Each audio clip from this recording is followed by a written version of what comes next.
Karibuni wateja wangu muanze kupata tiba ya kienyeji, tiba ya asili, tiba ya mitishamba, muweze kusaidika ikiwemo na shida, ikiwemo kama mapenzi, biashara, kesi kotini, ramli ya kioo, kuwa maarufu, pete ya bahati, kupata utajiri. Wasiliana na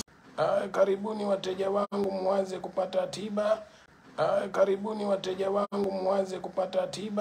tiba ya kienyeji, tiba ya asili, tiba ya mitishamba, muweze kusaidika ikiwemo na shida, ikiwemo kama mapenzi, biashara, kesi kotini, ramli ya kioo, kuwa maarufu, pete ya bahati, kupata utajiri. Wasiliana na karibuni wateja wangu muanze kupata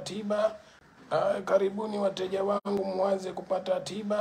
tiba ya kienyeji, tiba ya asili, tiba ya mitishamba, muweze kusaidika ikiwemo na shida, ikiwemo kama mapenzi, biashara, kesi kotini, ramli ya kioo, kuwa maarufu, pete ya bahati, kupata utajiri. Wasiliana na karibuni wateja wangu muanze kupata